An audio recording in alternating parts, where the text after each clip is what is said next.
Saudi अरब से जहाज़ उड़ते हैं, इसराइल जाते हैं, इसराइल से उड़ते हैं, यूएई आते हैं, यहाँ से उड़ते हैं, वापस यूएई जाते हैं। तो ये सऊदी अरब, यूएई और इसराइल के बीच में बहुत बड़ी आमदोरफ्त एक यहाँ पे इंटरनली भी चल रही है फ़ौजी साजो सामान की। तो अमेरिका रीअलाइन कर रहा है या रीडिज़ाइन कर रहा है अपने जंगी नक्शे को। तो देखते हैं अब वो यहाँ पे किस किस्म की एक नई लड़ाई शुरू करते हैं।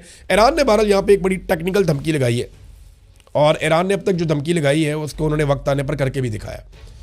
ये है जनाब वो तस्वीर जहाँ पे आपको नज़र आ रही होगी ज़ेरे समंदर ये केबल, ये इंटरनेट केबल है।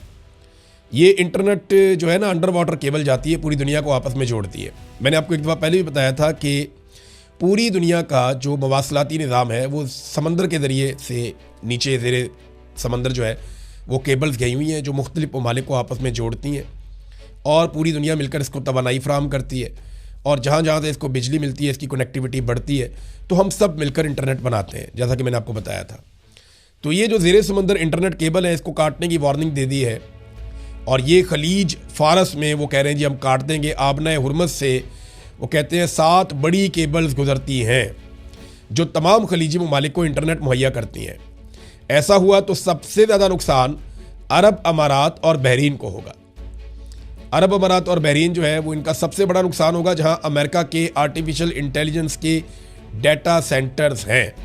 अच्छा, ये आर्टिफिशियल इंटेलिजेंस वाली बात से मुझे याद आ गया, अगर ये केबल वाकई ईरान काट देता है अमेरिका के लिए पंगा तो हो जाएगा, लेकिन आर्टिफिशियल इंटेलिजेंस वाले मामले में एक बहुत अजीब चीज़ जो है वो डोनाल्ड ट्रंप ने की है। ऐसी बचकाना हरकत की तो तवक्को ही नहीं थी अमेरिकी सदर से कि अमेरिकी सदर ऐसा भी कर सकता है। अचानक से आज से 1 दिन पहले 2 दिन पहले डोनाल्ड ट्रंप ने कुछ ख़वातीन की तस्वीर जो हैं वो उनके ऊपर कमेंट कर दिया, और ये दावा किया गया ये ख़वातीन ईरानी ख़वातीन हैं। मैंने वो तस्वीर देखी तो मुझे लगा कि शायद उनमें 1-2 की शक्लें तो लगती हैं जैसे ईरानी है, कुछ उनमें दीगर ममालिक की भी शक्लें लगती हैं। बहरहाल वो दावा ये किया गया कि ये ईरानी ख़वातीन हैं और इनको इकट्ठे ही फांसी देने वाला है ईरान, ये डोनाल्ड ट्रंप ने दावा किया।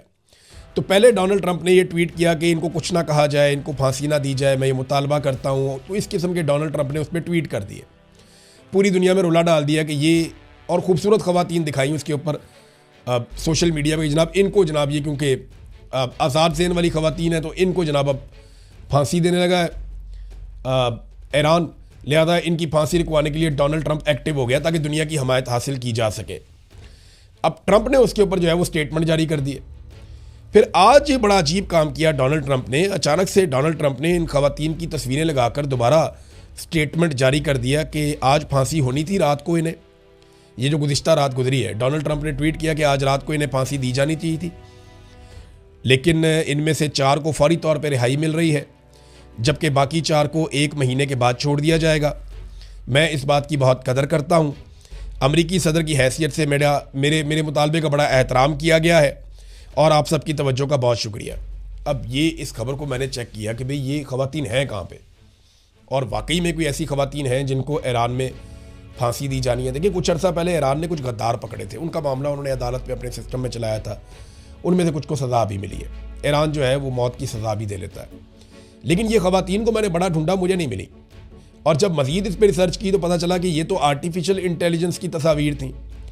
अब जो दुनिया भर में ईरानी एम्बेसीज़ हैं, चाहे वो साउथ अफ्रीका में है, चाहे वो बाकी ममालिक में है, वो अब मजाक उड़ा रही हैं डोनाल्ड ट्रंप का कि जनाब ये ख़वातीन तो वजूद ही नहीं रखती थी, ये तो आपने आर्टिफिशियल इंटेलिजेंस का एक क्लेम उठा के डाल दिया कि जनाब ये आर्टिफिशियल इंटेलिजेंस से आपने औरतें बनाई कि जनाब इनको ईरान फांसी देने वाला है। फिर आपने कहा जनाब मैं मुतालबा करता हूँ फांसी ना दो। फिर आपने कहा जी मैं शुक्रिया अदा करता हूँ कि फांसी रुक गई, और मैं ये भी शुक्रिया अदा करता हूँ मेरी बात का एहतराम किया और औरतों को छोड़ दिया गया और बाकियों को छोड़ दिया जाएगा। ये क्या है? ये बहुत हल्का काम किया डोनाल्ड ट्रंप ने, और पूरी दुनिया में इस वक्त डोनाल्ड ट्रंप का इस हरकत की वजह से मजाक बन रहा है। डोनाल्ड ट्रंप अपनी हरकतों की वजह से अपना मजाक बना रहे हैं। अब नाज़रीन ज़रा थोड़ा सा आप पाकिस्तान में वापस आ जाएं। पाकिस्तान में खैबर पख्तूनख्वा असम्बली का इजलास पेशावर में क्रिकेट स्टेडियम में बुलाया गया, और मे भी अब यहाँ पे तकारीर भी हुई, वहाँ करारदाद भी पेश की गई, पब्लिक को भी लाया जा सकता है। तो स्टेडियम के अंदर जो है वो खैबर पख्तूनख्वा की असम्बली का इजलास हो रहा है। बड़ा सवाल आज भी ये है कि क्या खैबर पख्तूनख्वा की हुकूमत या पाकिस्तान तहरीक इंसाफ के पास कोई ऐसा हल है जिसके ज़रिए से वो इमरान खान साहब को जेल से बाहर निकाल सकें। या एस्टेब्लिशमेंट के चुंगल से आज़ाद करवा सके। देखिए ये इजलास है, आप बहुत अच्छी तकरीर कर सकते हैं, आप बहुत अच्छी बात कर सकते हैं, आप आवाज़ उठा सकते हैं, लेकिन आपकी आवाज़ सुनी जाए इसके लिए आप ख़ास क्या कर सकते हैं?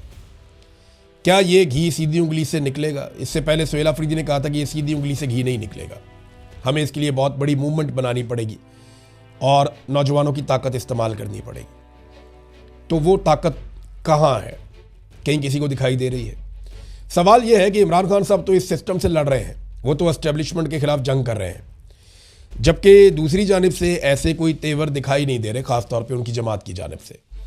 तो ये एक कदम आगे बढ़े हैं। खैबर पख्तूनख्वा ने अपना क्रिकेट स्टेडियम के अंदर उन्होंने अपना इजलास बुला लिया, लेकिन सवाल फिर वही है कि क्या इमरान खान साहब को रिहा करने का कोई मंसूबा उनके पास है?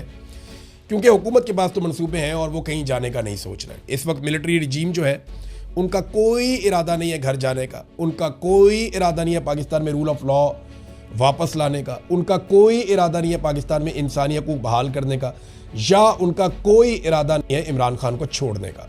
ये बात मैं आपको इसलिए कह रहा हूं कि आप ये देखें ना, एक और आईनी तरमीम की तैयारी की जा रही है। कैसे? मुराद सईद साहब की जो सेनेट की सीट है उसे पहले ख़त्म कर दिया गया था कि जनाब वो आए नहीं, हलफ लेने के लिए सीट फारग कर दी गई। अब एक नया सेनेटर आ जाएगा। तो जब सीट फारग की गई तो पाकिस्तान तहरीक इंसाफ ने कहा ठीक है, अपना कोई बंदा लेकर आते हैं।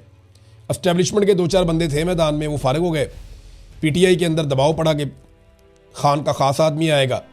अब जैसे ही वो फैसला हो रहा था, मुराद सईद की सीट वापस बहाल कर दी गई। रीज़न मैं आपको बताता हूँ। मैंने जब इसके अंदर डिग आउट किया तो मुझे पता चला कि 28वीं आईनी तरमीम की तैयारी हो रही है और दबाकर तैयारी हो रही है। ये जो 28वीं आईनी तरमीम है, इसमें मुझे 2 चीज़ें पता चली हैं। एक तो ये कि जो सूबाई खुद मुख्तारी है इसके ऊपर एक डाका मारा जाएगा, हाथ साफ किया जाएगा, और जो माली एतबार से बहुत सारे जो वसाइल हैं उनके ऊपर कंट्रोल हासिल किया जाएगा कि एस्टेब्लिशमेंट ज़्यादा बेहतर अंदाज में माली मामलात को अपने कंट्रोल में रख सके। तो इसके लिए एक 28वीं आईनी तरमीम तैयार की जा रही है। तो मुराद सईद की वो जो एक उन्होंने कहा था अब फ़ारग कर दें इनको, इनकी सीट जो है वो चली गई थी, वो सीट अब इसलिए वापस आ गई है कि मुराद सईद वोट डालने तो आ नहीं सकता, और अगर कोई और आएगा तो वो तो मौजूद रहेगा, उसका नंबर गिना जाएगा। लिहाजा सेनेट के अपने नंबर उन्हें पूरे करने होते हैं। पता नहीं किन चक्रों में ये हर वक्त रहते हैं, कैलकुलेशन भी करते रहते हैं, और ये कैलकुलेशन ही में रह जाएंगे। ये अपने पैसे गिनते रह जाएंगे, अपने दिन गिनते रह जाएंगे, अपने इक़्तिदार के साल गिनते रह जाएंगे। ये इन्हीं कैलकुलेशनों में रह जाएंगे और पाकिस्तान ख़ुमियाज़ा भुगतता रहेगा। नुकसान एक आम पाकिस्तानी का होता है जो भी ये करते हैं। और अब एक मरतबा फिर ये 28वीं आईनी तरमीम के चक्कर में पड़े। इन्होंने हर आईनी तरमीम के बाद पाकिस्तान को मज़ीद नीचे धकेला है। मैं उम्मीद करता हूँ कि पाकिस्तानी कभी तो इनका हाथ रोकेंगे। एक दिन तो पाकिस्तानियों को इनका हाथ रोकना पड़ेगा, आज नहीं, कल नहीं, 10 साल बाद नहीं, 20 साल बाद नहीं। एक दिन आएगा कि पाकिस्तान को मिलिट्री एस्टेब्लिशमेंट का हाथ रोकना पड़ेगा। और याद रखिएगा, जिस दिन पाकिस्तानियों ने मिलिट्री एस्टेब्लिशमेंट का हाथ रोक लिया और पाकिस्तान सियासतदान चलाना शुरू हो गए, तो चाहे वो सियासतदान कितने भी बड़े हों, कितने भी फारग हों, कितने ही नालायक हों, एक बात याद रखिएगा, उस दिन पाकिस्तान टेक ऑफ करना शुरू हो जाएगा। अब तक के लिए इतना ही। अपना ख्याल रखिएगा, अपने इस चैनल का भी। अल्लाह हाफ़िज़।